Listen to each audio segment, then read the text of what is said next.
Tak okey ya, insya-Allah. Biasanya live ni adalah dalam 40,000 orang tengok. Tak percaya. Ni Ustazah Asma ni. Okey, tak adalah. Memang biasa macam tu lah. Tengah live ada 3,000, 4,000 orang tengok. Ketika live, habis live tu dia akan naiklah kepada puluh ribu ke ratus ribu. Maksudnya pihak penganjur dapat pahala banyak lah.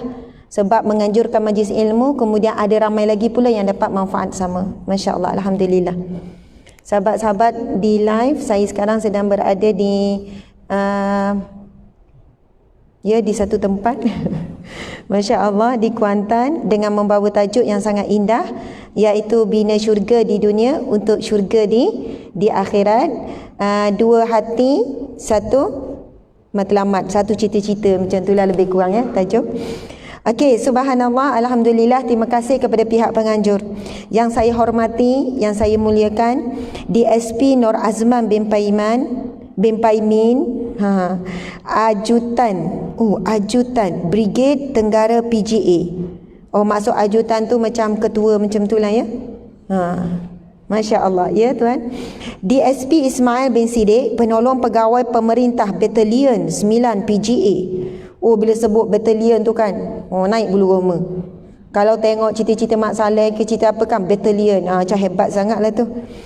Okey, penolong pegawai pemerintah Batalion 9 PGA, ESP Abdul Rahim bin Arifin, ajutan Batalion 7 PGA, pegawai kanan polis, pegawai rendah polis, pegawai awam, ahli perkep, ahli qaryah Taman Setali, warga kem Galing serta muslimin muslimat sekalian. Masya Allah, Allahu Akbar, takbir, Allahu Akbar. Angkat tangan, semangat sikit. Takbir, Allahu Akbar, takbir, Allahu Akbar, walillahil hamd. Masya Allah, alhamdulillah. Semangat lain macam sikit saya rasa pagi ni. Di hadapan saya adalah badan-badan uniform, polis, mungkin di sebelah sini isteri polis ya, yang sangat redha dengan suami dia polis. Dengan tugasan yang tidak menentu, dengan keadaan yang sentiasa mempertaruhkan nyawa sebenarnya. Masya Allah, yang mempermudahkan keamanan dilaksanakan di negara yang kita cintai ini. Masya Allah, mudah-mudahan Allah ganjarkan dengan sebaik-baik ganjaran di dunia, lebih-lebih lagi ganjaran di akhirat kelak. Subhanallah, amin ya rabbal alamin. Okey tuan-tuan puan-puan sekalian, sekarang ada satu buku. Saya rasa musliman ada tak pegang buku ni? Muslimin boleh angkat tak nak tengok bukti? Okey. Masya Allah, ini memang rare orang lelaki pegang buku. Jadi sebab itu kena ambil gambar tu kan tuan-tuan puan-puan. Buku ni kalaulah sama-sama kita belek page mana nanti kita akan baca. Tetapi sekiranya tuan-tuan yang besar kat depan ni tak ada yang beri ke buku, sekiranya niat untuk memiliki, boleh terus conteng lipat ke apa, terpulang, jangan buat kapal terbang tu je ya. Okey, tapi kalau tidak berniat maka jangan buat apa-apa, pulangkan kembali di meja di belakang di kaunter. Jadi insya-Allah tajuk kita pada pagi ini iaitu bina syurga di dunia untuk bina syurga di akhirat. Dua hati, satu rasa ataupun satu cita-cita. Subhanallah, saya percaya kita semua memang inginkan syurga Allah Subhanahu wa taala. Sangat menginginkan syurga Allah. Tetapi kerana mata kita ataupun matlamat kita, fokus kita dikaburi dengan urusan dunia yang tidak pernah habis, dikaburi dengan hawa nafsu yang begitu mengejar kemanisan dunia, sehingga kadang-kadang kita karam dalam lautan dunia. Kita lupa matlamat sebenar hidup kita adalah untuk dapat redha Allah. Matlamat sebenar hidup kita untuk menuju ke syurga Allah. Dan antara cita-cita yang paling tinggi, asma amanina, bukan asma amanina. Betul lah, asma amanina. Bukan itu nama saya lah, Asma, saya tahu. Maksud dia adalah cita-cita tertinggi. Masya Allah. Cita-cita tertinggi kita yang mana cita-cita ini telah pun tertanam tanpa kita sedar ketika kita berada di alam roh.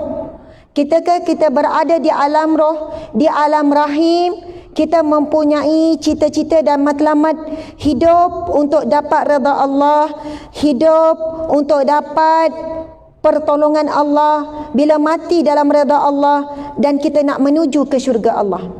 Tapi sebab dunia sangat menyibukkan kita, akhirnya kita lupa dengan matlamat ini. Dan alhamdulillah pagi yang barakah ini Allah izinkan untuk kita bertemu dalam satu taman syurganya. Mudah-mudahan Allah akan temukan kita kembali di syurganya yang sebenar di akhirat kelak. Tuan-tuan, puan-puan, saya bukan nak ceramah berdega-dega, bukanlah nak ceramah yang sedap, best, lepas tu wow, macam tu kan.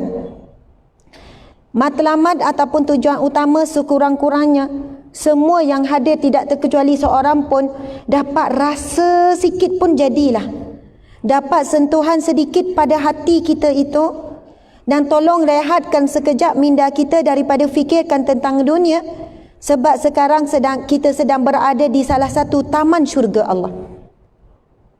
Nabi SAW bersabda, "Iza marartum bi riyadil jannah farta'u," apabila kamu melihat taman syurga Allah maka singgah. Sahabat bertanya, "Fama riyadil jannah?"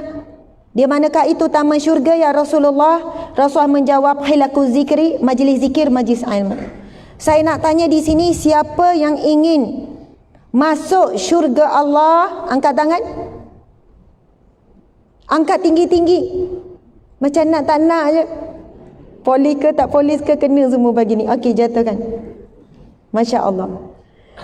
Siapa yang nak selamat, tidak akan disentuh walaupun satu saat daripada neraka Allah, angkat tangan. Masya Allah. Allahu Akbar. Tuan-tuan, puan-puan sekalian, terbukti pada hari ini ramai yang menyebut nak ke syurga Allah tapi tidak menempuh jalan ke syurga Allah. Ramai yang tidak mahu menuju ataupun dicampakkan ke dalam neraka Allah, tapi dia sedang menempuh meniti jalan menuju ke neraka Allah.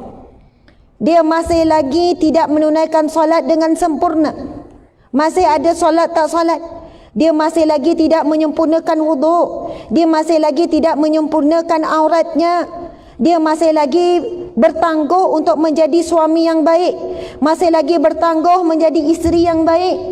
Tinggal angan-angan. Niat tu memang selalu, tapi manjang niat. Tunggu daripada hari ke hari sampai saat dia mati, barulah dia rasa dia sudah pun terlambat. Barulah dia menyesal kenapa dia menangguhkan sedangkan dia tidak ada halangan untuk berubah. Tidak ada halangan, tidak ada cabaran. Tinggal lagi halangan adalah hawa nafsu dia. Masya Allah, Allahu Akbar. Mudah-mudahan pagi yang barakah ini, saya yang menyampaikan ni, apa yang saya sampaikan untuk diri saya. Tapi kita diberi peringatan supaya kita sedar tujuan kita diciptakan Allah. Dan bila kita lari daripada tujuan, kita akan sakit, kita akan rosak. Contoh mesin basuh, tapi digunakan untuk memasak. Memang tak logik lah. Buat contoh yang logik sikit. Apa dia? Contoh macam itulah, boleh lah ya. Mesin basuh, tapi digunakan bukan tujuan untuk basuh kain, tapi basuh pinggan. Logik sikit. Rosak tak mesin basuh tu? Rosak. Pinggan pun rosak. Dibuat untuk basuh durian. Lagi rosak lah. Okey, sebenarnya yang saya nak sampaikan ialah Allah Subhanahu Wa Taala berfirman di dalam Al-Quran, Allah ya Khaliq yang Maha menciptakan, Allah ya Malik yang memiliki kita. Allah yang ciptakan kita. Allah sebut, Allah declare di dalam Al-Quran, wa ma khalaqtul jinna wal insa illa liya'budun. Tidak aku ciptakan jin dan manusia melainkan untuk menjadi beribadah kepadaku, untuk memperhambakan diri kepadaku. Tapi ramai manusia lupa tujuan Allah ciptakan dia untuk beribadah kepadanya. Selaku seorang isteri, jadikan peranan isteri itu sebagai ibadah. Suami pula jadikan peranan dia sebagai ibadah. Bila bekerja sebagai polis, jadikan pekerjaan polis itu sebagai ibadah. Bila jemur kain, jadikan itu ibadah. Semua peluang sebenarnya untuk ibadah. Jadi sekiranya kita lari daripada tujuan sebut, kita akan sakit.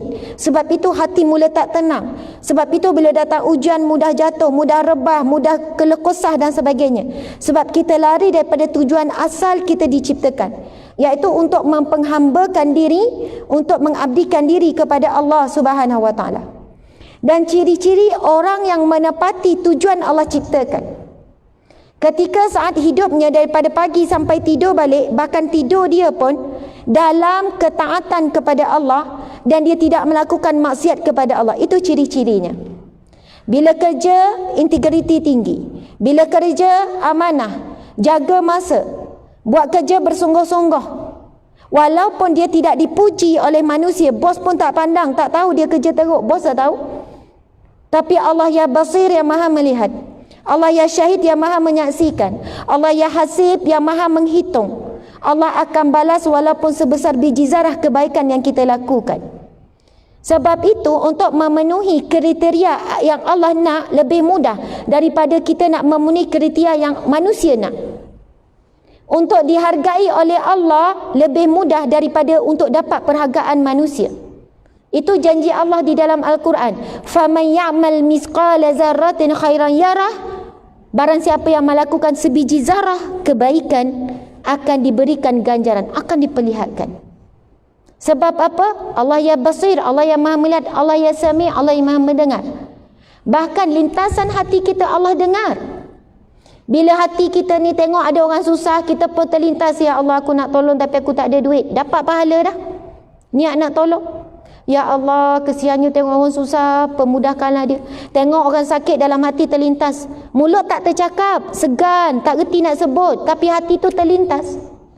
Bila tengok orang dedak aurat, hati terlintas, ya Allah, berilah dia hidayah, berilah aku hidayah. Suara hati Allah dengar.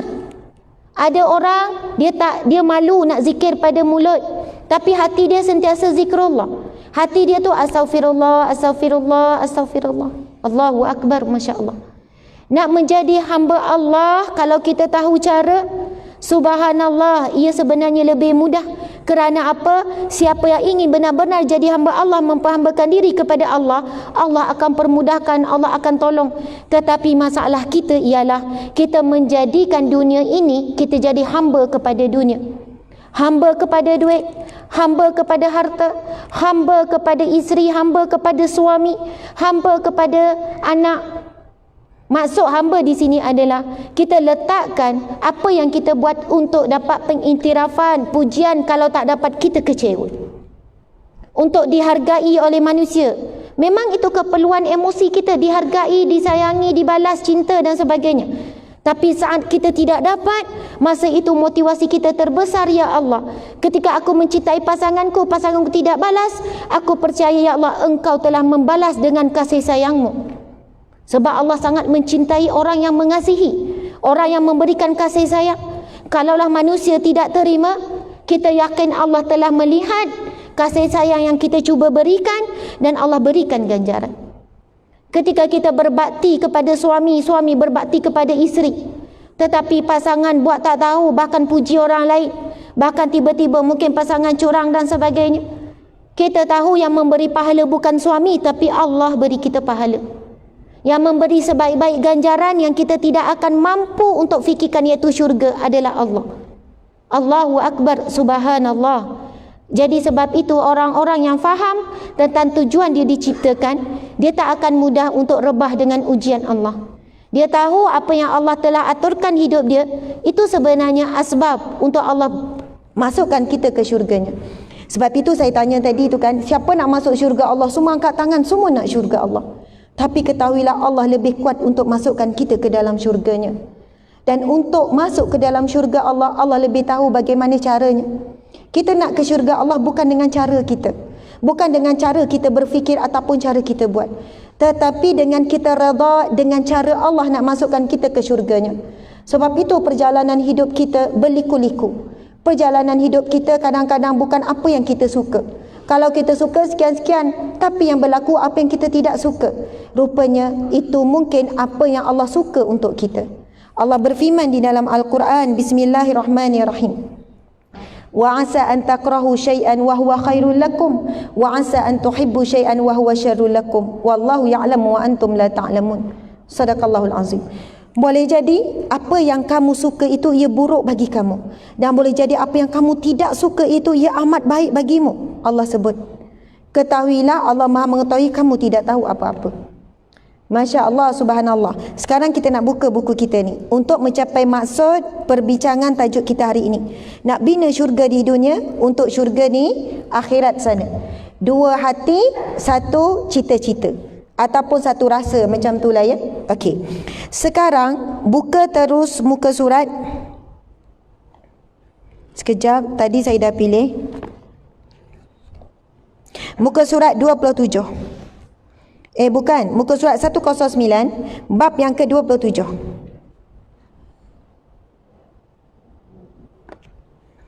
Okey, bab yang ke-27, jumpa tak tuan-tuan puan-puan? Muka surat 109. Buku ini adalah buku pertama saya. Ia disusun daripada susunan hadis-hadis Nabi yang sahih, firman Allah dan juga riwayat kisah-kisah yang sahih. Jadi kepada siapa yang bercita-cita untuk menukar rumahnya menjadi sebuah syurga di dunia, kena mula, jangan bertangguh untuk membacakan hadis Nabi di dalam rumahnya. Cuba buat seminggu sekali. Ambil seminggu sekali, tak payah lama. 10 minit je. Pilih satu bab contohnya daripada buku ni. Start daripada bab yang pertama. Ajak isteri dengar, ajak anak-anak. Kalaulah isteri yang mula dulu, tak ada masalah, ajak suami. Sebab apa? Macam kita sekarang, kita datang majlis ilmu Taman Syurga Allah yang Nabi sebut tadi tu. Taman Syurga Allah ini bukan jolokan yang diberikan oleh manusia. Bukan manusia yang iktiraf ini Taman Syurga Allah, tak. Ini diiktiraf oleh Rasulullah sallallahu alaihi wasallam, disebut dalam hadis Nabi. Di manakah Taman Syurga Allah di dunia? Iaitu majlis ilmu, majlis zikir. Sekarang kita keluar daripada rumah untuk hadir ke Taman Syurga. Kenapa kita tak boleh bina Taman Syurga seumpama ini di rumah kita? Dengan kita adakan satu majlis ilmu yang kecil di antara ahli keluarga sahaja. Ada yang kata, ustazah, saya ni bukan ustaz ustazah, kami ni tak ada ilmu. Kerana itu kita perlu ada buku. Bahkan orang ada ilmu pun perlu merujuk buku. Bila sebut majlis ilmu, dia tak boleh seorang. Dia baca buku, itu kira majlis ke tak? Sekurang-kurangnya majlis ilmu itu 2 orang. Sekurang-kurang, paling kurang. Ada yang menyampaikan, ada yang dengar. Suami bacakan hadis, walaupun suami mungkin gagap-gagap ke, susah nak baca ke, kalau tak boleh nak baca dalam bahasa Arab, bacalah terjemahan. Isteri baca bahasa Arab. Saling melengkapi kan, bukan saling merendahkan. Awak ni kan suami, bila awak nak pandai baca ni bla bla bla bla bla bla bla. Suami kata, awak dah lah, awak seorang-seorang lah, tak payah nak ajak saya. Sebab itu perkahwinan jangan cari persamaan, jangan menghitung kekurangan, tapi jadilah kita pasangan yang saling melengkapkan. Allahu Akbar. Nak masuk syurga tak boleh seorang-seorang. Syurga adalah satu perjuangan yang berjemaah. Kalau kita diberikan keluarga, itulah jemaah kita. Kalau kita tidak ada pasangan, kita ada adik-beradik, kita ada ibu ayah, mungkin kita ada jian-jian, kita ada kawan-kawan. Syurga perlu diperjuangkan bukan untuk diri sendiri, tapi untuk seluruh ahli keluarga. Percayalah, kita tak akan bahagia kalau kita seorang di syurga, tapi ada ahli keluarga kita sedang dibakar dalam api neraka, kita tak akan bahagia. Adakah kita mampu menikmati syurga ketika ada pasangan kita, ataupun anak kita, ataupun ahli keluarga kita sedang diazab dalam neraka? Sebab itu Allah sebut di dalam Al-Quran, qu anfusakum wa ahlikum. Pelihara diri kamu dan ahli keluarga kamu daripada api neraka Allah Subhanahu wa taala. Barulah kamu akan menikmati indahnya syurga berkumpul sekeluarga. Amin ya rabbal alamin. Jadi buku ini disusun dengan sangat simple, sangat mudah. Walaupun nampak ustazah ni terik lah tu nak menjual, diedar, lepas tu suruh belek sekian-sekian. Betul? Tapi buku ini dijual dengan nilai yang rendah. Bahkan ada yang kata, ustazah, buku ni dengan colourful, dengan begini-begini, dengan kualiti sekian-sekian, dijual dengan harga sekian. Ramai yang kata, ia satu nilai yang rendah. Sebenarnya, ilmu tidak ada apa-apa yang boleh dinilaikan. Ayat Al-Quran, hadis Nabi tidak ada nilai, tidak ada harga. Bukan tidak berharga, tidak ada harga untuk dibayar betapa besarnya kelebihan ayat Al-Quran dan juga hadis Nabi. Tetapi kos itu adalah satu peruntukan yang kita keluar daripada harta kita untuk kita dapat bahagian akhirat.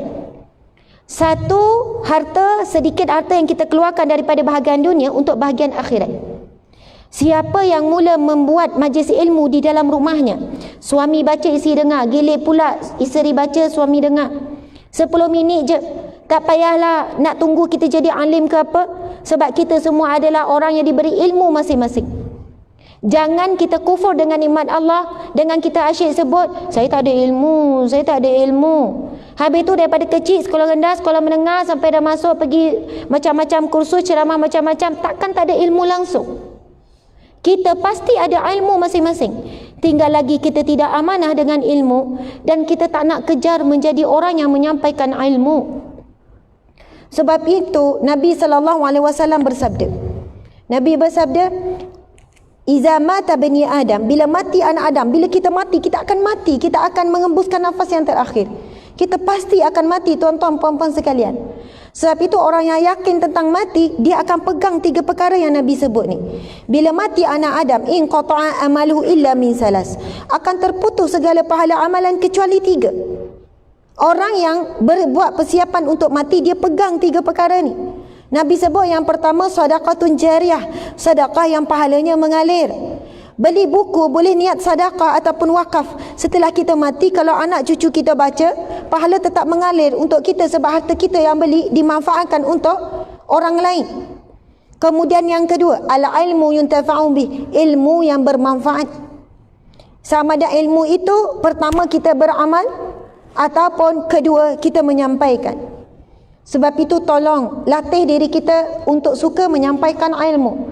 Sebab ramai mana orang di dalam kubur rasa kerugian kerana mereka tahu mereka ada ilmu tapi mulut berat untuk menyampaikan. Nak tegur, nak nasihat isteri, malas buka mulut. Dia nengok isteri dia. Lepas tu habis-habis dia cakap, dia dah besar, dia dah tahu mana salah, mana betul. Dia sendiri pun ada otak, dia boleh fikir. Dia pun belajar tinggi, tu tepulan dek dia lah. Rasulullah SAW seorang suami yang sangat ringan mulut untuk memberi nasihat kepada isteri, kepada anak tanpa henti. Bila nampak je perkara yang tidak betul dengan ahli keluarga, Nabi terus tegur. Bila dia dengar je sesuatu yang tak kena dengan isterinya, dia terus tegur. Apa pun perbuatan isteri perlu dibetulkan dengan segera. Ramai mana suami dia menghilangkan sifat kesuamian. Seorang lelaki dia sendiri yang menggugurkan sifat kelakian. Ramai mana minta maaf, saya dulu kerja perunding cara rumah tangga.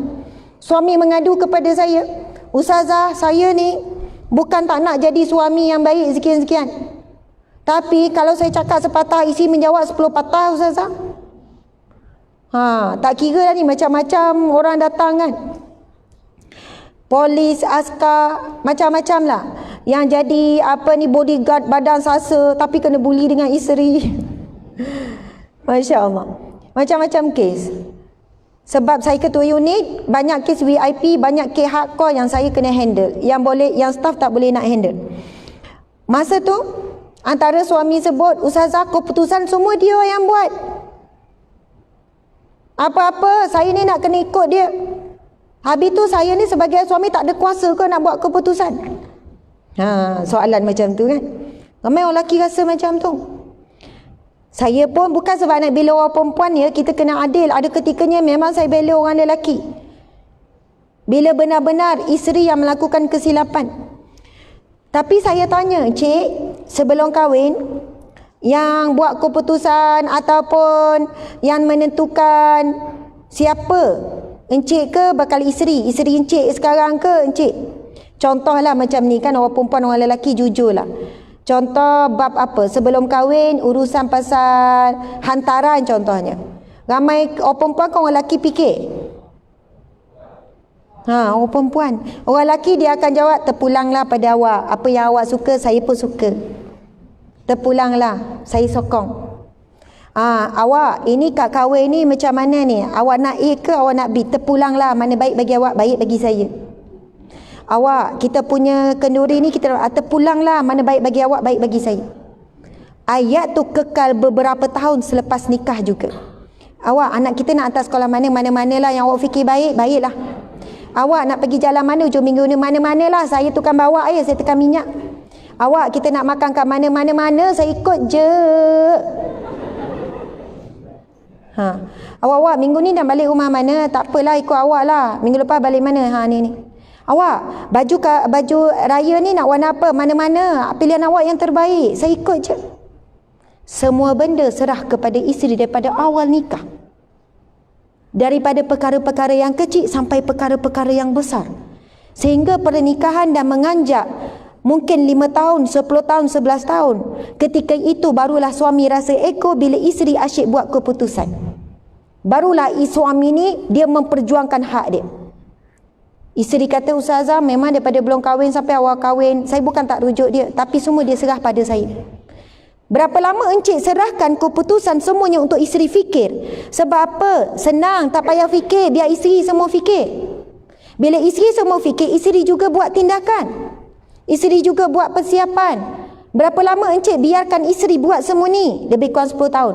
Encik kena tunggu 10 tahun lagi baru encik dapat balik. Ui, lamanya Ustazah. Begitulah lamanya isteri telah mengambil sebahagian tugas encik sebagai ketua keluarga. Jadi encik kena sabar. Encik tak boleh terus bertegah, terus berkata isteri derhaka, isteri tak taat kepada encik, isteri begini-begini. Sedangkan encik telah melepaskan kedudukan itu daripada awal nikah. Bayangkan daripada awal nikah lagi, seorang lelaki yang soleh, lelaki yang hebat, lelaki yang perkasa. Bila bakal pasangan tanya, panggil apa sebelum kahwin kan? Encik lah kononnya. Ke dah sayang, dah habis-habis dah masa tu kan? Encik lah. Encik, baju nikah kita nak warna apa ya? Saya tak kisah warna apa, tapi syaratnya ialah baju tu kena longgar. Tudung kena menutupi dada. Kemudian sekian-sekian. Bila hari nikah nanti, awak tak boleh salam dengan semua orang walaupun hari nikah. Oh, sebelum nikah lagi dah tunjuk kepimpinan dia tu. Sebaik akad nikah, apa yang awak lakukan saya bertanggungjawab. Dan awak tidak boleh diperlihat dan dipertontonkan kepada semua lelaki bentuk badan awak adalah untuk saya. Ini seorang lelaki yang hebat, dia menunjukkan kepimpinan sebelum nikah, dia dah cuba kontrol. Bila isteri tanya, bang nak makan mana? Terpulang, tapi pilih yang tempat yang kita yakin. Tengok sikit keadaan pekerja tu. Bukan kita nak menilai buruk, bukan kita nak judge, tapi nahnu nahkum bizawahir, itu qawaid fiqh. Kita hanya mampu menghukum sesuatu dengan zahir. Kalaulah pekerja kedai tu ada yang pakai gelang, pakai rantai dengan color rambut, bagaimana kita nak yakin dia orang yang salat? Dan bagaimana kita nak yakin bahawasanya setiap bahan ramuan yang dia masak ada pada sumber yang halal? Sebelum saya resign, saya bekerja di bahagian halal.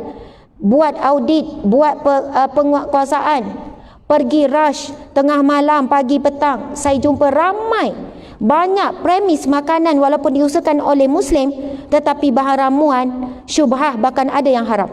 Terutamanya bahan mentah, ayam, daging dan sebagainya. Jadi suami yang beriman, suami yang bertanggungjawab, dalam keputusan isteri itu, dia masukkan apa pesan-pesan dia. Bang, kita nak pergi kenduri ni. Okey, siap-siaplah. Tapi saya nak pesan dekat awak, baju yang awak pakai 2 hari lepas jangan dah pakai. Kenapa bang? Baju tu melekat. Awak dulu memanglah macam tiang elektrik, sekarang awak dah mesin basuh sikit. Dulu tu baju masa awak kurus, sekarang awak dah lebar. Bagi 500. Beg 500 ni, beli baju longgar-longgar. Oh, suami hebat. Ini suami yang hebat, suami yang berwibawa, bakal memimpin ahli keluarga ke syurga Allah. Kehebatan seorang suami bukan terletak pada hebatnya dia bawa isteri melancong ke luar negara ke, hebatnya dia boleh menyediakan rumah yang hebat ataupun kereta yang bagus, tapi hebatnya di dalam memimpin keluarga menuju ke syurga Allah dan berusaha menyelamatkan dirinya dan ahli keluarga daripada neraka Allah. Inilah ciri-ciri lelaki yang sejati, lelaki yang hebat pada pandangan Allah, dipuji oleh para malaikat. Subhanallah, Allahu Akbar. Terlambat atau tidak? Tidak. Tidak pernah ada perkataan terlambat selagi tidak mati.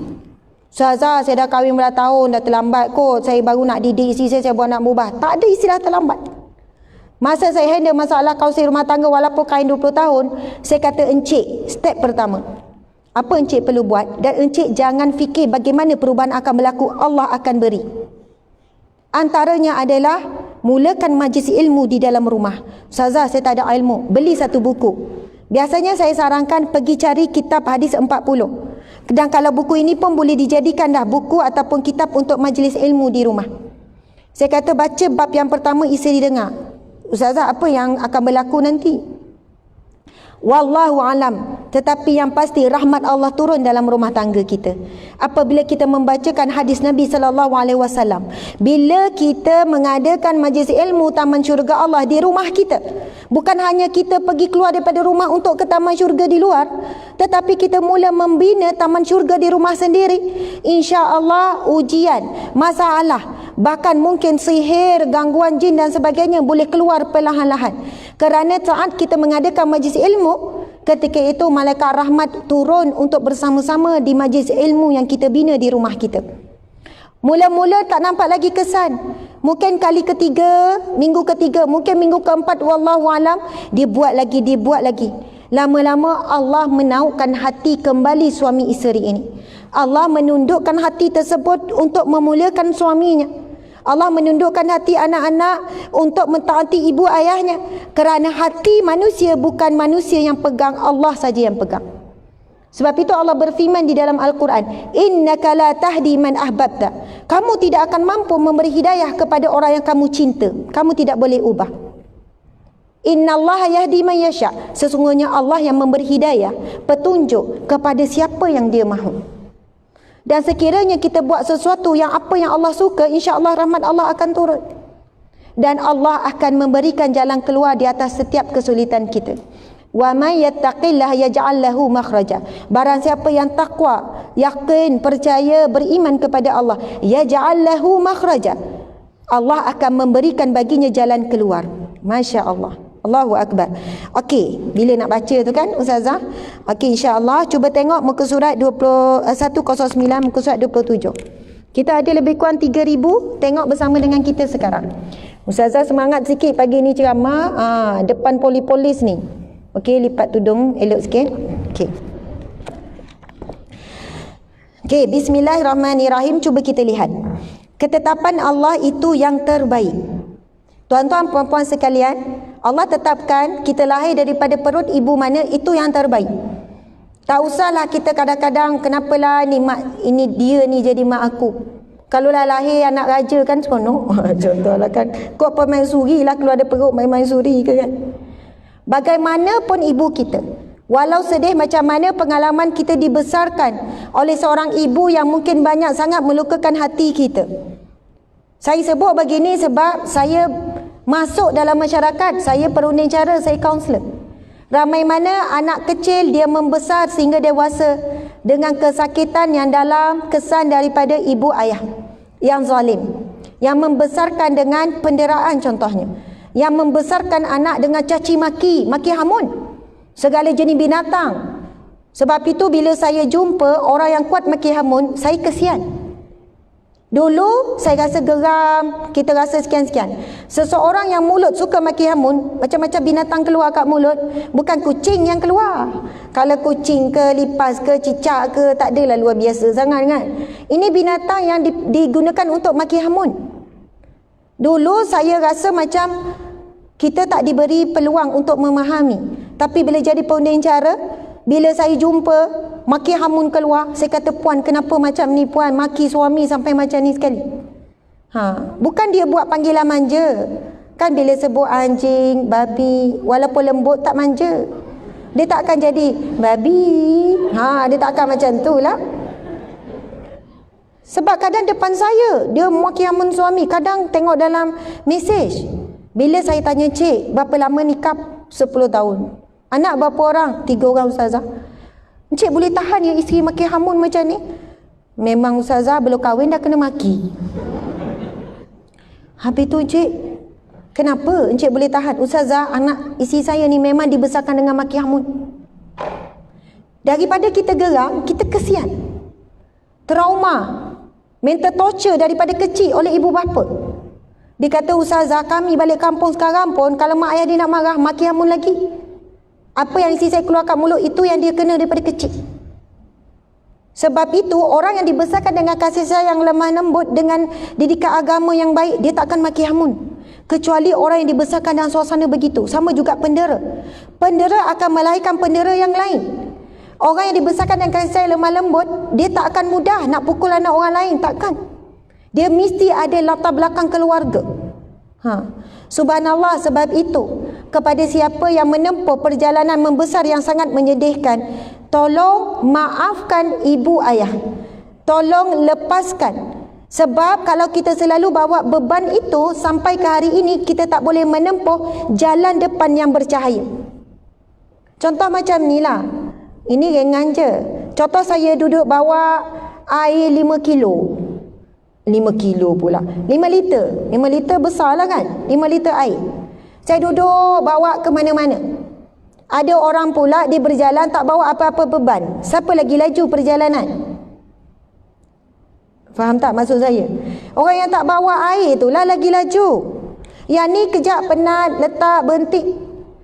Bila kita ada pengalaman yang pahit pada masa yang lalu, yang perlu kita buat adalah lepaskan kepada Allah. Sebagaimana Allah berfirman dalam surah Ghafir ayat 44, ada nanti muka surat kita akan baca. Bismillahirrahmanirrahim. Wa ufawwidu amri ila Allah. Boleh ikut saya tak? Bismillahirrahmanirrahim. Wa ufawwidu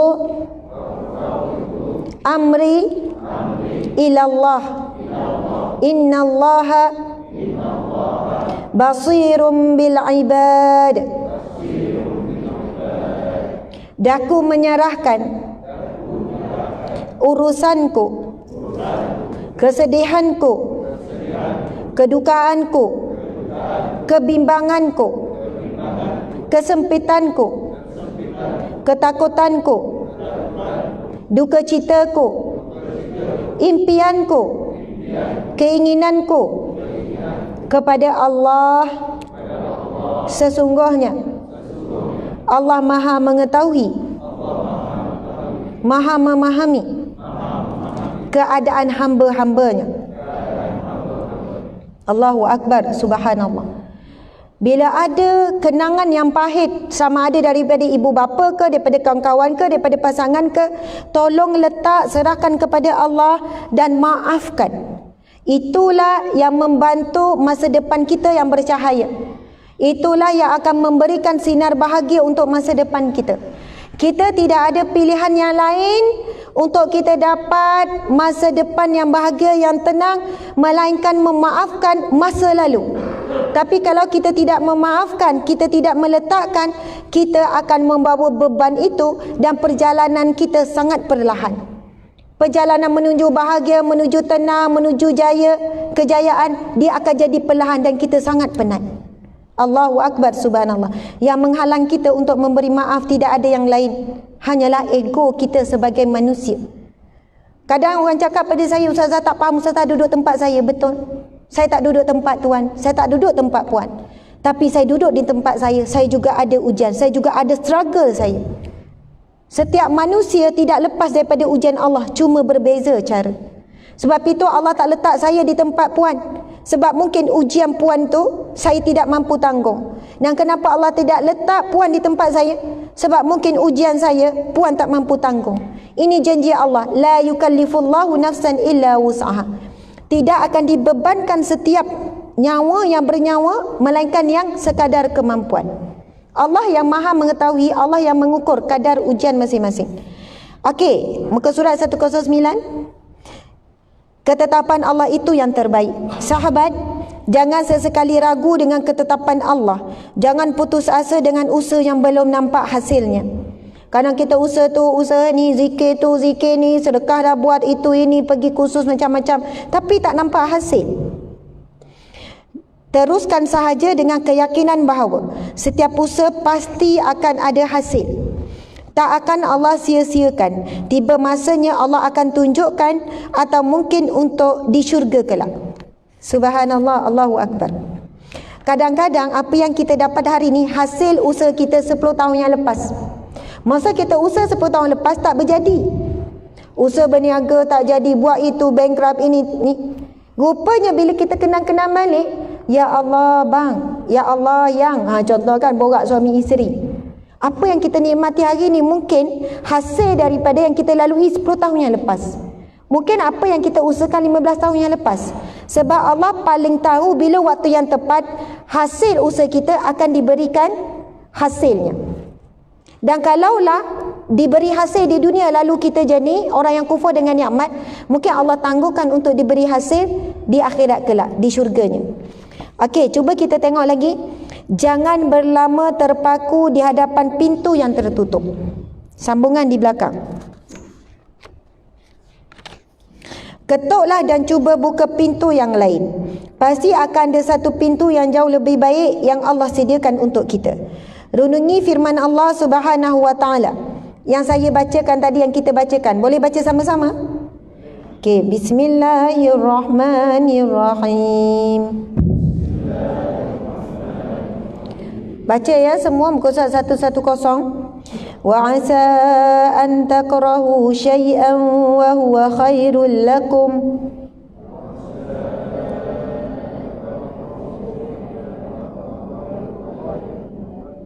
Wa asa an tuhibbu syai'an wa huwa syarrul lakum.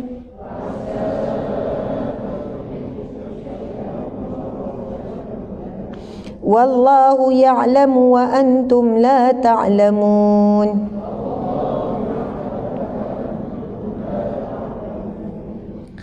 Sadaqallahul azim. Tuan-tuan puan-puan, ketika kita hilang arah, ketika kita terduduk dengan ujian Allah, tanda muka surat ni, buka muka surat ni, baca firman Allah tu, jangan terus terjemahan. Sebab bila kita menyebut dan baca firman Allah, telah masuk sesuatu yang luar biasa dalam hati kita. Masa itu kita cuba baca terjemahan dia, kemudian kita tengok apa yang Allah berikan kepada kita penjelasannya, iaitu dan boleh jadi apa yang kamu benci kepada sesuatu, ia amat baik bagi kamu. Kita tak tahu. Sebab itu kita baca sampai habis. Dan boleh jadi kamu suka pada sesuatu, ia buruk bagi kamu. Dan ingatlah Allah jualah yang mengetahui semuanya itu, sedang kamu tidak mengetahuinya. Saya suka guna ayat macam ni. Ketika kita sedang diuji oleh Allah, kita cuba bayangkan Allah sedang membungkus satu hadiah untuk kita. Bila kita boleh hadiah tersebut, bila kita boleh buka hadiah tersebut setelah kita lulus ujian Allah tersebut. Sama dengan orang yang nak exam lah. Bila dia lulus, dia dapatlah hasil yang, bila dia berusaha lulus ujian tersebut dengan baik, dia dapatlah hadiah tu, kelebihan daripada hasil usaha ikhtiar dia tu. Jadi apabila kita tak dapat hikmah daripada ujian, sebab apa kita tak dapat hikmah? Sebab kita tak lulus dengan ujian Allah. Siapa yang boleh buka bungkusan hikmah ataupun hadiah yang Allah sediakan? Orang yang lulus ujian. Fahamkan maksud dia? Masya Allah. Jadi bagaimana kita nak menguruskan ujian Allah? Ujian tak boleh lari. Jangan minta, ya Allah janganlah diuji, ya Allah aku tak nak ujian. Tak. Ujian adalah untuk dihadapi dan diuruskan. Dan Allah tidak membiarkan begitu saja. Allah berikan kita panduan bila diuji. Firman Allah di dalam Al-Quran, bismillahirrahmanirrahim, alladzina idza asabatuhum musibatun qalu inna lillahi wa inna ilaihi raji'un ulaika alaihim salawatu min rabbihim. Mereka yang apabila ditimpa ujian ataupun musibah, lalu ia berkata inna lillahi wa inna ilaihi raji'un. Saya rasa semua orang boleh sebut kot kalimah tu. Boleh sebut sama-sama? Inna lillah wa inna ilaihi raji'un. Sadaqallahul azim. Itu firman Allah ya. Allah sebut ulaika alaihim. Mereka itulah salawatu min rabbihim, yang akan dapat rahmat pertolongan daripada Allah. Jadi bukan ujian satu perkara yang perlu kita takuti. Yang perlu kita takut, datang ujian tak dapat pertolongan Allah. Sebab itu orang yang hidup dapat pertolongan Allah, setiap kali datang ujian, dia tenang-tenang sahaja. Insya Allah dia sentiasa melihat bersama dengan ujian fa innamal usri yusra. Sesungguhnya bersama dengan kesulitan, ujian, kepayahan, adanya kemudahan. Ada je kemudahan. Bukan selepasnya. Firman Allah tu, innamal usri yusra. Sesungguhnya bersama, beserta kesusahan, kesulitan, kesedihan, adanya kemudahan. Bukan lepas susah ada mudah, tetapi turun serentak. Siapa? Orang yang cepat-cepat menyerahkan ujian dia kepada Allah. Sebab itu contoh tadi tayar pancit, perkara pertama disebut bukan sudah tayar pancit, alamak, bukan macam itulah. Bila tayar pancit, perkara pertama inna lillahi wa inna ilaihi raji'un. Bukan sebab menghadapi kematian tayar tu. Orang kita inna lillah ni sebab mati. Kalau kita bagi tahu kawan-kawan, mak saya sakit tenat, innalillah, mak baru sakit bukan mati. Sebenarnya perkataan innalillah wa inna ilaihi raji'un bukan untuk kematian saja, untuk semua musibah. Allahu Akbar, subhanallah, kita tak tahu bagaimana bentuk pertolongan Allah. Tapi orang yang nak dapat sentiasa pertolongan Allah mesti menyerahkan urusan ujian itu kepada Allah. Bila sebut innalillah, sesungguhnya semuanya datang daripada Allah. Ujian yang sedang dihadapi ini juga datang daripada Allah. Wa inna ilaihi raji'un. Dan sesungguhnya semuanya dikembalikan kepada Allah. Kembali kepada Allah. Lalu Allah melihat hamba-Ku dalam ujian, dia terus menyeruku, terus memanggil, terus mengadu kepadaku. Lalu Allah akan mempermudahkan. Tadi memanglah tepi jalan tu kan. Kemudian tengok, saya tu ambil gambar. Suami dengan kawan dia tu tukar yang ngangkuk-ngangkuk, saya tukar ambil gambar je lah. Tapi alhamdulillah ada orang yang berhenti nak membantu. Sebab apa? Saya percaya orang yang berhenti tu bukan apa, bukan sebab dia cam ke, dia tengok siapa ke kan. Kau lah Ustaz Asma kena berhenti, tak. Tapi kerana Allah beri lintasan kepada hatinya untuk menolong. Ramai mana orang yang masalah kereta di tepi jalan, orang lalu tak ada seorang berhenti. Walaupun dia tahan, tapi orang tak berhenti. Percayalah, orang yang sentiasa dapat pertolongan Allah, sebab itu rugi. Kita ni ada Allah yang maha kuasa, Allah yang azim, Allah yang aziz. Tapi kita tidak mohon pertolongan dengan Allah. Sedangkan kita lemah, la haula wala quwata illa billah. Tapi sombong minta tolong dengan Allah. Kita tak yakin bahawasanya Allah boleh tolong kita. Kita tak yakin bahawasanya kesulitan kita Allah boleh lapangkan. Kita tak yakin bahawasanya kesedihan kita Allah boleh angkat. Orang yang dapat nikmat ini, orang yang selalu meminta pertolongan Allah. Lepas ni cuba jadikan ada ujian walaupun perkara kecil, anak tumpahkan air, inna lillahi wa inna ilaihi raji'un. Walaupun anak tumpahkan air, itu ujian kan. Ramai mana orang kalah dengan ujian tu. Bila anak tumpahkan air Milo pula atas kapet warna putih pula. Dia tak mampu nak menang dalam ujian tu. Dia terus hilang sabar. Dia terus naik hantu. Dia terus jadi rasaksa. Tak kira lah kan. Kat luar lemah lembut je. Tiba-tiba, kan mak nak cakap minum air kat dapur. Budak ni, dia pergi pulas budak tu. Masya Allah. Dia tak boleh memilih sabar ketika itu. Kalah ujian kecil je. Tapi bila dia tengok inna lillahi wa inna ilaihi raji'un, panjang tu kan. Ya Allah, mungkin tiba-tiba pertolongan Allah dalam bentuk apa? Budak tu pun minta maaf, Umi minta maaf, tak jadi nak marah, cepat pula minta maaf. Minta maaf, minta maaf. Budak 3 tahun contoh kan, minta maaf. Takkan kita tak kesian? Minta maaf, minta maaf, minta maaf. Dia pun berlari ambil kain, dia pun lap. Daripada nak marah, ambil telefon, rakam. Aduhai anak, rajinnya, dia tumpahkan air cepat-cepat lap. Asalnya nak marah. Wallahualam, kita tak tahu macam mana bentuk pertolongan Allah. Sebab itu antaranya Allah ajar bila kamu ditimpa musibah, qalu inna lillahi wa inna ilaihi raji'un ulaika alaihim salawatu mir rabbihim. Mereka lah yang akan dapat rahmat dan pertolongan daripada Allah. Jadi kita kena ubah jadi hamba Allah, jadi hamba betul-betul. Hamba ni macam mana? Tak ada daya, tak ada upaya. Semuanya minta pertolongan Allah. Sebab itu ada kalam ulama, ahli sufi disebut apa? Mintalah dengan Allah walaupun garam. Kalau kita fikir garam, takkan garam pun nak minta dengan Allah. Pergi je lah beli, apa payah. Tapi orang yang memahami kalimah ini, dia faham deep. Ketika kita tak ada garam, ya Allah, garam habis, ya Allah, permudahkanlah ya Allah untuk aku dapat garam. Dan bila dia suruh suami, bang beli garam, suami bawa balik garam, alhamdulillah ya Allah, engkau permudahkan aku untuk dapat garam. Dia nampak garam itu daripada Allah. Melalui perantaraan apa? Suami dia beli tu.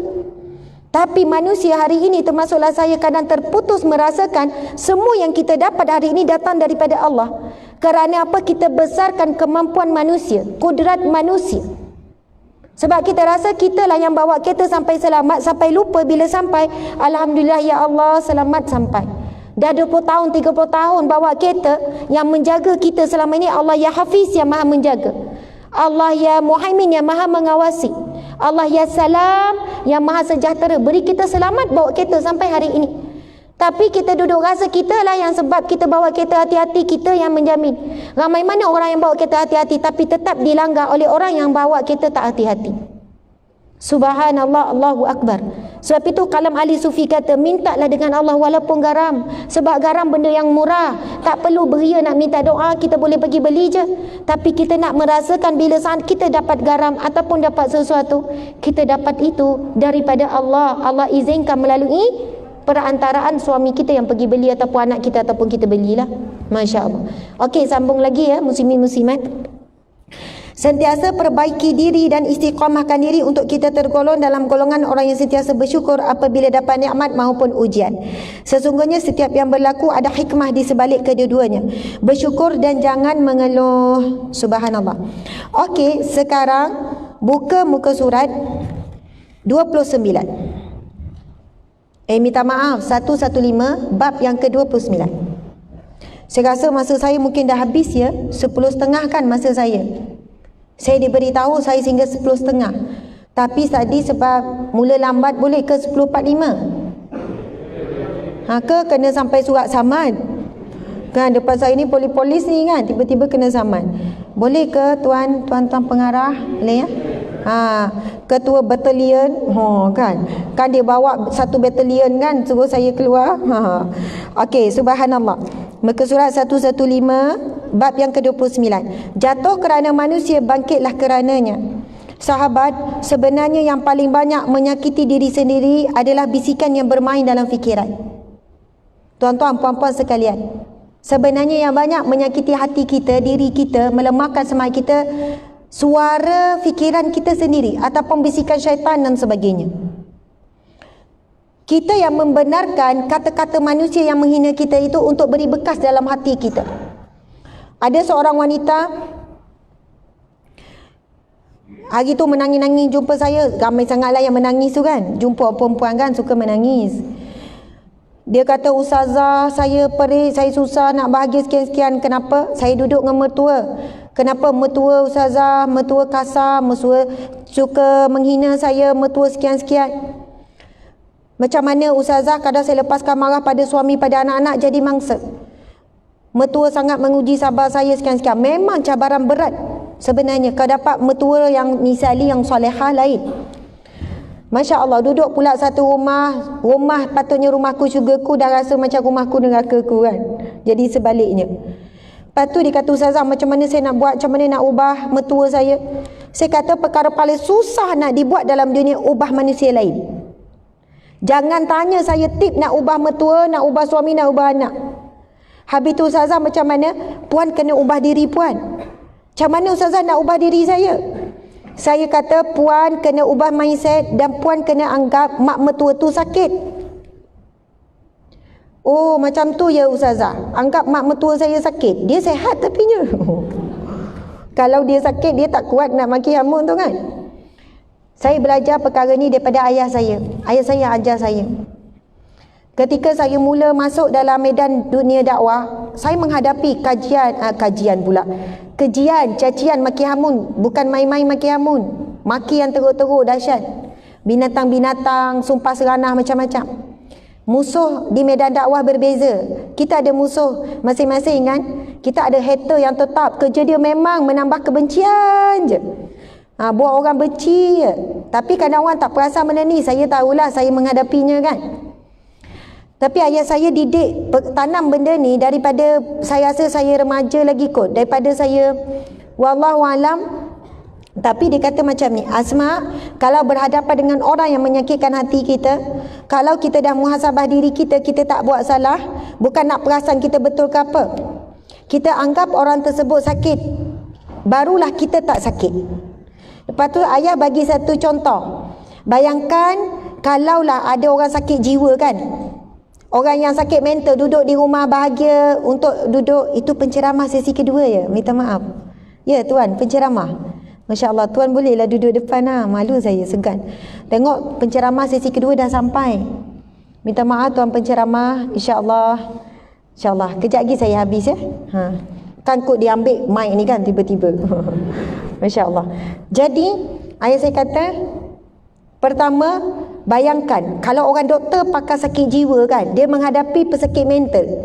Sakit mental, lepas tu pesakit mental tu maki hamun dia. Kau jahat ke, kau tak betul ke, kau gila ke. Ayah saya kata, doktor tu dia sedih tak? Doktor tu dia sakit tak? Dia terkesan tak? Saya jawab taklah. Sebab apa? Sebab doktor tahu orang tu sakit. Jadi pesakit mental tu kan, yang sakit jiwa tu, yang telah hilang kewarasan fikiran tu, dia relax je lah, dia berhadapan. Dia gelak, bahkan dia boleh gelak. Bila dia dengar orang gila ni sebut benda pelik-pelik pada dia, dia gelak je lah, dia layan je. Sebab apa? Mindset dia. Orang ni sakit. Orang ni cakap, dia tak sedar apa yang dia cakap. Jadi, saya pegang perkara tu. Sebab itu saya cakap dekat puan ni, puan kena ubah. Bila mak mertua cakap begini-begini, puan boleh baca. Tapi puan jangan simpan dalam fikiran dan puan anggap mak mertua tu sakit. Ustazah, tak baik pula anggap mak mertua sakit. Saya bukan kata mak mertua tu sakit mental. Bukan dia sakit jiwa. Tapi rohani dia sakit. Sebab orang yang rohani dia baik, dia tak akan melakukan kezaliman pada orang lain. Jadi kesian pada mak mertua tu, dia sedang sakit. Jadi bila puan anggap mak mertua tu sakit, insya-Allah puan akan berhadapan dengan orang yang sakit dan puan jangan sakit sama. Puan rugi. Puan buat tak tahu je lah apa yang dia kata. Sebab puan tak boleh tutup mulut dia. Nak plaster macam mana pun, kalau rasa nak kacip dengan stapler pun tak boleh. Dia tetap akan berkata, dia tetap akan cari salah silap kekurangan puan. Jadi apa yang boleh puan buat adalah puan yang berubah. Subhanallah, Allahu Akbar. Ada isteri mengadu, Ustazah, suami saya sekian-sekian. Macam mana nak ubah suami saya? Puan ubah. Ubah macam mana? Sebab suami dia pemalas, tak nak buat kerja apa semua. Puan tengok, sekarang Allah nak bagi puan pahala berganda-ganda. Pertama, pahala puan uruskan rumah tangga. Allahu Akbar. Tak tahu banyak mana pahala tu. Kalau Allah perlihatkan sekarang pahala tu, puan tak akan mengeluh. Masya Allah. Sebab hadis Nabi SAW. Ramai perempuan mengeluh, mengadu, Ustazah saya letih, semua benda saya uruskan. Sekarang buka muka surat. Sekejap, tuan-tuan perempuan, bawa bersabar. Ni muka surat lain ya. InsyaAllah kita akan landing dah ni. Kita akan habiskan. Saya ada buku yang dah siap tanda, tapi saya tak bawa buku tu nak kena belek. Kejap. Okey. Buka. Oh, dia dah tutup mic tu kan. Buka muka surat 52. Cik, jangan sabotaj saya cik. Muka surat 52. Masya Allah, Allahu Akbar. Okey, kita baca sama-sama hadis ni boleh? Bismillahirrahmanirrahim. An Abi Sa'id Al-Khudri wa an Abi Hurairah anin Nabi sallallahu alaihi wasallam qala ma yusibu al-muslima nasabin min nasabin wala wasabin wala hammin wala huznin wala azab wala ghammin hatta syaukati yushakuha illa kafarallahu biha min khatayahu. Sadaqa Rasulullah sallallahu alaihi wasallam. Okey, perhatikan maksud dia. Daripada Abu Sa'id Al-Khudri dan Abu Hurairah radhiyallahu anhuma bahawa Nabi sallallahu alaihi wasallam bersabda, tidaklah seorang muslim yang ditimpa suatu penyakit dan keletihan. Dia timpa sakit, ringan ke, berat ke, dan letih, keletihan. kegusaran dan kesedihan, gusar, bimbang, sedih, gangguan dan kesusahan. Bahkan duri yang melukainya, melainkan Allah Subhanahu Wa Taala akan menghapuskan kesalahan-kesalahan dosanya.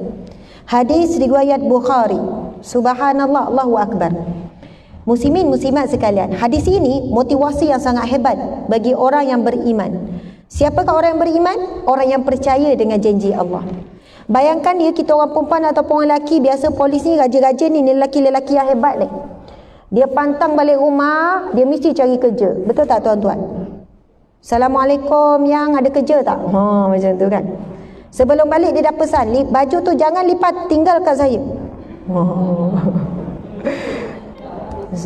Mesej awal-awal tu isteri tu, baju tu jangan dilipat, ingat ni, tinggal dekat saya. Awak janganlah penat sangat, kena ada masa juga untuk Al-Quran. Masya Allah, suami soleh. Suami yang soleh kadang-kadang dia telefon isi dia, yang awak buat apa? Tengah masak. Lepas masak tu, kerja-kerja rumah tu hold dululah, tunggu saya balik. Habis tu saya nak buat apa sekarang? Tengok drama. Oh, itu lagi suka tu kan. Kenapa bang? Yelah, adalah masa awak juga. Saya tak naklah awak balik muka masak, muncul boleh ikat 7. Kan? Duk sebut kadang-kadang orang perempuan kan, suami dia balik, alhamdulillah bang awak dah balik, elok dah tu alhamdulillah. Awak tahu tak, saya daripada pagi sampai sekarang tak rehat lagi. Dia sebut semua tu summary kerja dia tu. Pagi saya buat tu, lepas ni kejap-kejap saya rehat 5 minit, lepas tu saya sambung sampai sekarang. Suami dah faham dah tu. Kalau suami yang buat-buat tak faham, wow hebatnya awak, good job. Sebenarnya isteri cerita tu, seorangnya suami dia puji, ya Allah bersihnya rumah untuk saya. Itu pun dah seronok dah. Dulu masa saya di rumah, saya minta puji tu. Bang, awak nampak tak rumah kemas? Ya, alhamdulillah. Tu je ke? Pujilah sikit. Sebab bukan mudah nak kemas rumah dengan anak-anak kecil dan sebagainya. Tapi isteri yang baik, isteri yang solehah, dia dah tahu suami nak sampai 10 minit lagi. Masa tu dia jadi macam apa? Laju kemas-kemas supaya suami balik mata selesa tengok. Besar sangat pahala isteri yang begini. Dan suami jangan terlepas peluang untuk dapat pahala. Pahala apa? Bila balik hargai isteri. Subhanallah, terima kasihlah, rumahku syurgaku. Subhanallah. Dan engkaulah bidadariku. Macam tu kan. Terus dia punchline tu. Okey, subhanallah. Muslimat sekalian, bayangkan ya, Nabi sebut apa? Setiap kepenatan akan digugurkan, kebimbangan, kegusaran, kesedihan, Allah akan gugurkan dosa. Bayangkan tengah menyapu tu kan, nampak dosa bergugur, plop plop plop plop jatuh. Suami kata, yang dah lah tu menyapu, bang, awak nampak tak dosa banyak gugur ni? Lepas tu jemur kain pula, yang dah lah tu, rehatlah dulu bang, banyak dosa ni bang. Alhamdulillah, syukur. Maksud saya ialah, kalau kita betul-betul beriman, tapi itu alam gaib, tak nampak dosa tu gugur. Tapi orang yang beriman, dia yakin dia sedang digugurkan Allah dosa-dosanya. Tuan-tuan, puan-puan, jangan tiba-tiba rasa tak ada dosa pula. Kalau saya tanya, ingat tak dosa minggu lepas? Tiba-tiba termenung. Macam tak ada je Ustazah. Ada 4 kategori dosa. Dosa besar, dosa kecil. Dosa ingat, dosa lupa. Dosa lupa lagi banyak. Ingat tak dosa masa kita umur 15 tahun? Tak ingat? Umur 16 tahun. Banyak dosa kita buat. Ngumpat orang, ngumpat kawan-kawan, ngumpat cikgu. Ejek orang. Betul tak? Kadang duduk asrama ambil buah gigi orang. Kan ambil shampoo senyap-senyap. Tak tahulah dosa begitu banyak. Dosa mata, dosa telinga. Dosa besar, dosa kecil. Dosa kita ingat, dosa kita lupa. Dosa kita lupa lagi banyak. Dosa yang kita tahu dan kita tidak tahu. Dan dosa kita sedar dan kita tidak sedar bahawa yang kita buat itu perkara yang dosa. Sebab itu Nabi bagi kita khabar gembira, setiap keletihan yang kamu lalui itu digugurkan Allah dosa. Tapi sabarlah. Bukan sambil menyapu tu mulut tu kan tak duduk diam. Sebab itu bila isteri kata, puan, ya Allah, takdir puan kan Allah takdirkan dengan suami yang pemalas, jadi puan berajin. Akhirnya puan dapat banyak pahala daripada letih tu. Sabar dengan suami lagi, pahala berganda lagi. Ustazah, tapi saya rasa macam tak mampu. Tak mampu apa? Dah 10 tahun dah. Maksudnya puan memang mampu menghadapi ujian ni. Dan teruslah kesabaran untuk menghadapi suami yang malas, terus berdoa. Tapi kalau Allah tetap uji juga, tahun depan dia masih pemalas, puan terus letak dalam fikiran setiap kali buat kerja walaupun seorang penat, insya-Allah bila puan mati, puan dalam keadaan bersih suci daripada dosa. Allahu Akbar. Maksudnya ubah mindset juga. Faham kan maksud dia? Sebab kalau kita fokus nak tunggu bahagia bila suami berubah, 2 tahun lagi suami tak berubah, tempoh tu menderita. Ramai orang dia letakkan bahagia dia bila sesuatu yang dia nak dapat. Bila ustazah, insya-Allah saya sangat bahagia kalau suami saya berubah. Puan jangan letak begitu. Takdir Allah kalau 3 tahun lagi suami tak berubah, adakah puan nak hidup dalam keadaan menderita? Tak nak ustazah. Puan boleh bahagia sekarang dengan puan ada ilmu, baca hadis Nabi. Hadis itu akan memberikan kelapangan, berikan jawapan di atas ujian yang Allah berikan. Masya Allah, tuan-tuan, puan-puan, sebagai penutup. Kata sudah, lepas tu penutup pula kan. Cuba tengok muka surat. Ni saya dah tak nak baca dah, kita baca tajuk je. Cuba tengok muka surat 36. Minta maaf, bab 36, muka surat 137. Muka surat 137. Bab yang ke-36, ada satu tajuk penawar hati. Saya masa baca hadis ni, tengok hadis di belakang, rasa nak menangis. Bukan nak menangis, menangis. Nanti baca sendirilah waktu sunyi ke. Kisah bagaimana Rasulullah diludah pada muka dia. Ketika Rasulullah menyampaikan kebaikan, Rasulullah diludah. Atas muka, diludah. Kemudian ditabur pasir. Kita pernah tak seumur hidup kita, ada orang ludah atas muka? Khaitui. Tak ada kan? Maksudnya ujian kita sebenarnya sangat sedikit. Ini manusia, sebaik-baik manusia ni, orang paling baik ni, tak pernah sakitkan hati orang ni, tak ada dosa ni. Tapi ujian yang Allah timpakan kepada Nabi Muhammad bukan ringan-ringan, bukan kaleng-kaleng orang kata. Subhanallah. Nanti baca sendiri ya. Cuba tengok muka surat 37. Minta maaf, bab ke-37 selepasnya, muka surat 141. Istighfarlah kerana Allah, bukan kerana ujian Allah. Kenapa saya tulis macam ni? Ini ayat saya post dalam FB. Sebab ramai orang bila datang ujian baru sibuk nak istighfar. Astagfirullah, astagfirullah, astagfirullah. Tapi berbeza orang yang melazimi istighfar kerana Allah, walaupun dalam keadaan dia gembira, bahagia, hari-hari dia okey, tak ada masalah, dia sentiasa melazimi istighfar. Orang begini datang ujian dia dah get ready dah. Dia dah bersedia sebelum ujian datang. Tapi ramai orang ujian datang baru dia nak sibuk istighfar, baru sibuk nak cari kekuatan. Tapi orang yang hebat, dia dah bina kekuatan sebelum ujian datang. Iaitu orang yang istiqamah dengan istighfar. Sebab istighfar dia kerana Allah, bukan kerana ujian Allah. Tengok muka surat seterusnya. Okey, belek muka surat 149. Nanti baca semua, insya-Allah kita akan dapat jawapan dalam banyak persoalan hidup kita. Bab yang ke-40, muka surat 149, lapangkan hatimu. Itu antara kaedah saya tulis bagaimana kaedah nak ubah cara berfikir. Sebab itu ada tulis tu, fikirkan begini saja. Sebab sebagai perunding cara, kaunselor dulu, saya cuba untuk belajar, untuk berkongsi cara mengubah fikir. Terus dia boleh dapat bahagia masa tu juga. Walaupun dia dah menderita 20 tahun, tiba-tiba dia boleh senyum dengan 20 tahun derita tu. Hanya dengan memberi sedikit ilmu, membacakan beberapa hadis Nabi, dia dapat jawapan di atas apa yang dia lalui. Masya Allah. Okey, last start muka surat 4, bab yang ke-42, muka surat 155. Nanti tuan-tuan puan-puan akan mula membaca bab kematian. Sebab itu, ini saya sedang baca buku ni ya, Sahabat Dunia Akhirat. Mungkin sahabat-sahabat semua yang berada di media sosial, ada lebih kurang 3.3K, 3,300 orang. Biasa kita buat live juga IG, dapatlah 4,000 macam tu kan. Kau ada macam tu kan. Saja gurau. Walaupun yang hadir ni tak ramai, tapi dapat manfaat lebih ramai orang. Sebab ramai orang tanya, Ustazah sedang baca buku apa? Buku pertama saya, iaitu Sahabat Dunia Akhirat. Sebab kita nak jadi kawan, nak tolong-menolong di dunia dan akhirat. Kita nak memperjuangkan syurga untuk semua orang. Semua orang layak masuk syurga Allah. Jadi bab ini, bab rancanglah kematianmu. Lepas tu pergi kepada muka surat 157, maafkan dirimu. Ini sangat penting bab maafkan dirimu ni. Sebab ada orang dia tak boleh move on sebab dia tak boleh maafkan diri sendiri. Dia duduk nyalahkan diri dia je. Ustazah, memang saya ibu yang tak baik sebab tu anak saya begini. Saya isteri yang tak baik, memang patut saya dapat macam ni. Ustazah, saya memang suami yang tak baik, memang gini. Maafkan kekurangan sebab kita memang kurang. Dan terima kekurangan dan kesilapan kita sebab Allah nak beri kita sesuatu.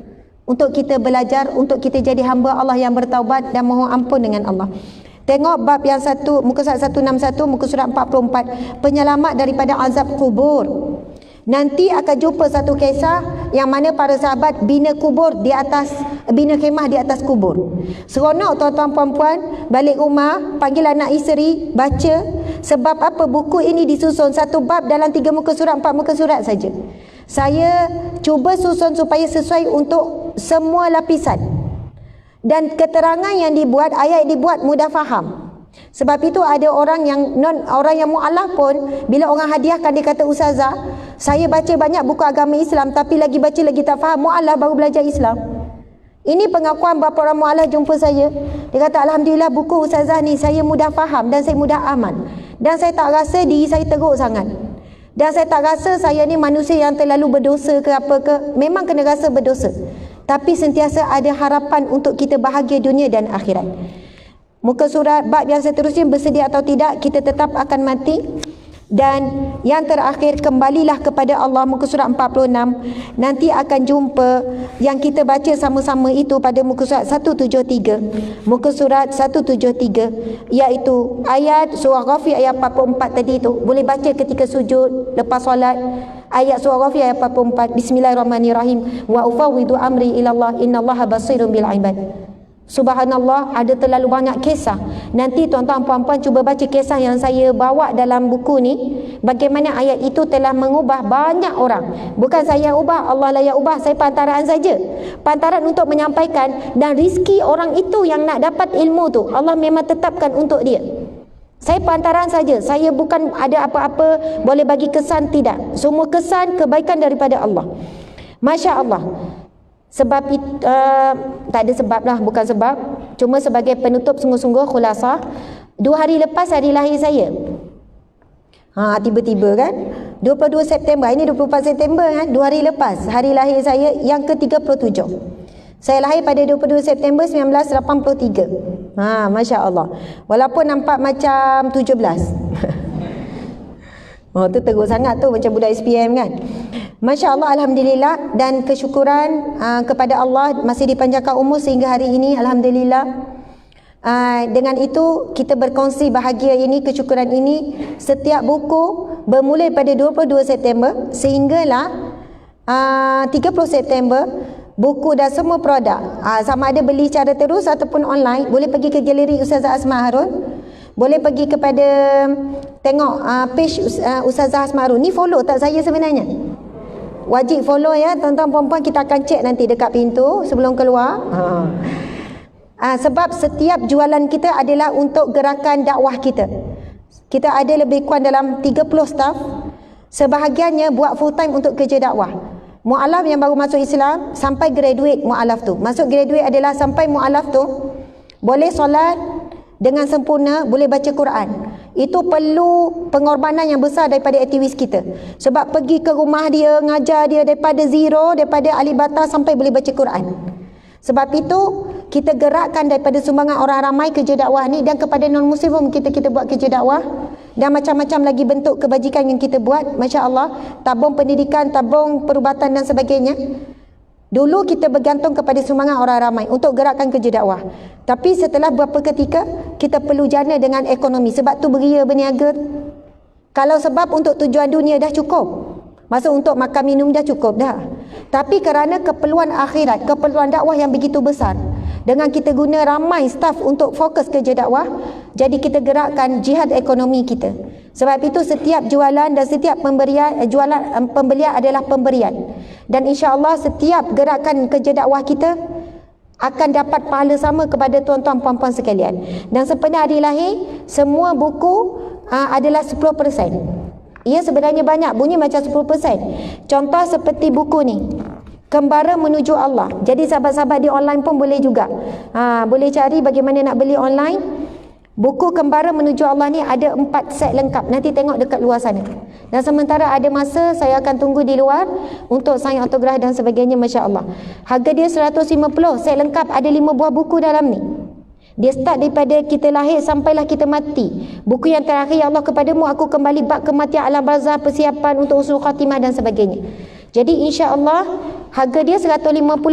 Dengan 5 buah buku, ia sangat murah sebenarnya, jatuh dalam lebih kurang dalam RM30 macam tu, tak sampai RM30 lah. Dengan finishing buku kulit tebal dan sebagainya.